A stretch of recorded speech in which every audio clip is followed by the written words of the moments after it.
Mga kasari-sari ng Desperate Jackpot. Ayan, andito ako ngayon sa Lulu Market.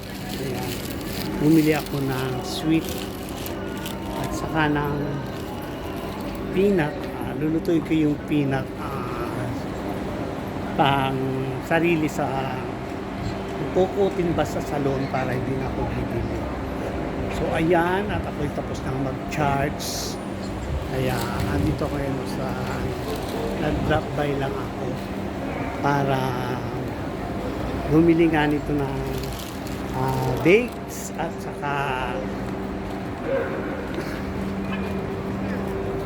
peanut na fresh sariwa. So ako ay maglalakad na pauwi at wala namang ganap sa aking day off. Ayan. So ngayon ay iftar na. Try kong tikman yung aking biniling na na dates. Ayan. Lakad na lang ako pa uwi. Gabi na.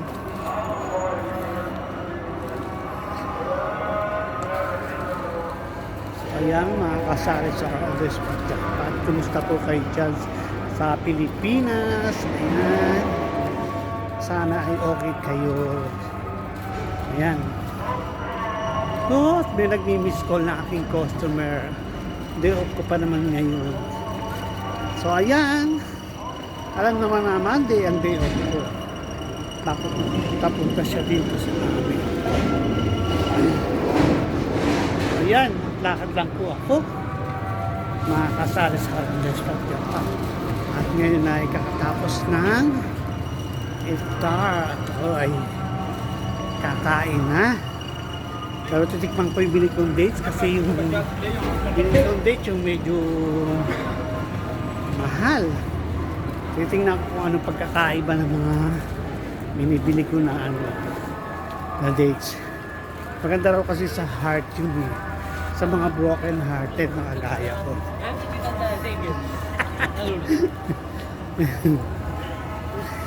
Hindi po pala ako broken hearted. Ang heart ko ay vacant. So mamaya tikman ko na yung dates. So ganun rin naman pala yung lasa. Kakaiba lang, malaki. So apakalakas po ng hangin, sari-sari ang Desperate Jackpot. Ang lakas-lakas po ng hangin at medyo malamig. Lumamig na naman siya. Kaya nagsisi ako, hindi ako napagdala ng jacket. Sana nga gagala pa ako ng mas malayo, kaso malamig yung simoy ng hangin. So habang ako naghihintay ng ayun, nag-green na ang stoplight. So kaya walking na po ulit ako. Kasi huwag tayong tatawid hanggang hindi nakago ang ating daraanan.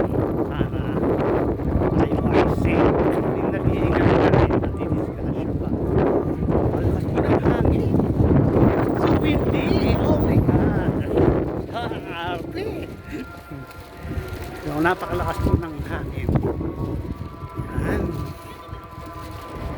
Kumusta po kayo dyan sa Pilipinas? Sana ay okay kayo. Ako naman ay okay. Yun nga lang, wala akong pera. Ganun pa man, makakaraos din. So ayan, shout out sa maraming pera dyan.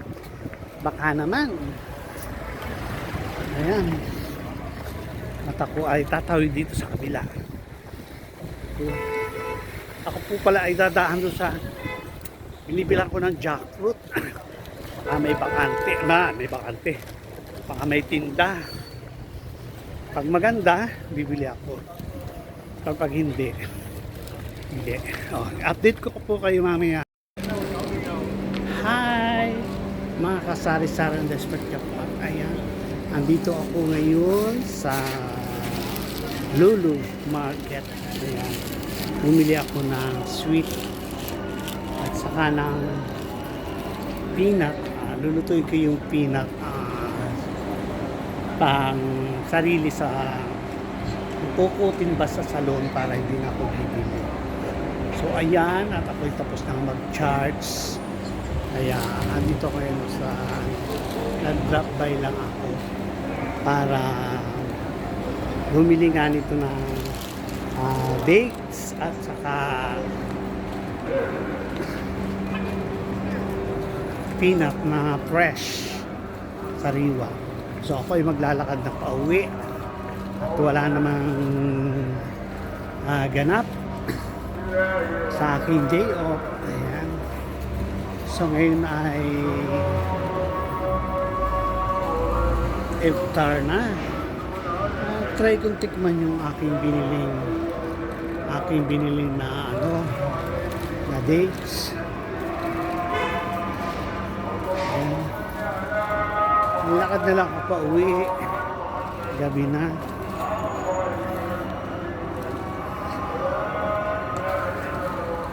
So ayan, mga kasari sa Always Jackpot. Kumusta po kayo dyan sa Pilipinas? Ayan. Sana ay okay kayo. Ayan. Oh, may nagmi-miss call na aking customer. Day off ko pa naman ngayon. So ayan. Alam naman na Monday ang day off ko. Bakit papunta siya dito sa amin. Ayan. Lakad lang po ako.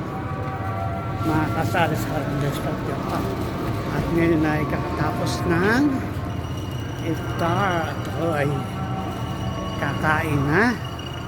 Pero titikman ko yung bili kong dates kasi yung bili kong dates yung medyo mahal. Titingnan ko kung anong pagkakaiba ng mga binibili ko na na dates. Maganda raw kasi sa heart yun eh. Sa mga broken hearted na kagaya ko.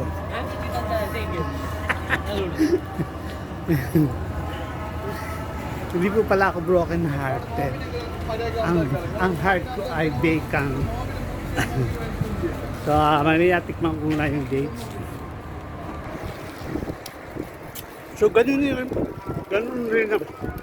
rin naman pala yung lasa. Kakaiba lang, malaki. So, apakalakas po ng hangin. Sari-sari ang Jackpot. Ang lakas-lakas po ng hangin. At medyo malamig. Lumamig na naman siya. Kaya nagsisi ako, hindi ako napagdala ng jacket. Sana nga gagala pa ako ng mas malayo. Kaso malamig yung simoy ng hangin. So habang ako naghihintay ng ayun, nag-green na ang stoplight. So ayan, walking na po ulit ako. Kasi huwag tayong tatawid hanggang hindi nakago ang ating dalaman. Sana tayo ay safe. Hindi nag-iingat na rin at dinisgrasya pa. Malakas po ng hangin. So windy. Oh my God. Ang arte. So napakalakas po ng hangin. Yan. Kumusta po kayo dyan sa Pilipinas? Sana ay okay kayo. Ako naman ay okay. Yun nga lang, wala akong pera. Ganun pa man, nakakaraos din. So ayan, shout out sa maraming pera dyan. Baka naman. Ayan. At ako ay tatawid dito sa kabila. Ako po pala ay dadaan doon sa binibilang ko ng jackfruit. May bakante. May bakante. Baka may tinda. Pag maganda, bibili ako. Pag hindi, hindi. Update ko po kayo mamaya. Hello! Good afternoon mga kasari-sari o Despot Jackpot. Eto, at na dito, 6 o'clock na, iftar na. Pwede na kaming kumain. So ngayon, meron akong food dito na nabili. Napakamahal sa atin sa Pilipinas. Aabot kulang-kulang 2,000. So kasama ko ngayon ang aking kaibigan si Joseph Postanes. Hello, mga diba? ka-on-the-spot jackpot. Kung Ayan, saan kayo dyan. tagabuhol O, po diba? siya. Pakisubscribe na lang kayong channel, Kagurang OFW. Yes. Ayan. So, ayan, hindi po patas yung laban kasi naka-blower siya. Ako hindi. Okay lang yun. So, ayan ang aming pagkain ngayon. Jackfruit! Akalain nyo bang kami nasa Middle East? Ayan, ang sarap-sarap. Yes. Sige na, kumain kayo. Videohan kita. Wag na. Ano, wag na. Arnel! Ano ba? Mag-order ka ba ng 1 dinar? Ayun yung isang kasama ko, ripot siya. Taga Davao. Oo. Iboto natin siya. Digong yan, digong. Digong. Halika na! Kain na tayo. 1 dinar lang. 1 dinar sa'yo, ha? Oh, ayan. Kasi po, 6.7 yung bili ko. Ay, wala naman akong pera ngayon. Inutak ko nga sa kanya to eh. O, sige na. Mamaya-maya na uli. Ng fresh na jackfruit. Ayan. Akalain niyo bang kami ay nasa Middle East? Dahil meron kaming jackfruit. Napakaganda. Mag Joseph. Talagang pera lang ang kailangan para makakain ng jackfruit. Ayan, ito na po dito kaya. Pwede na po kami kumain. Ayan. Ganito po yung pagsubo ng Ay! Luulundag ang buto. Ayan, tanggalin mo yung Tapos, pwede nang ilahay. Dami yan. Grabe. Tama na. Tama na. Oh.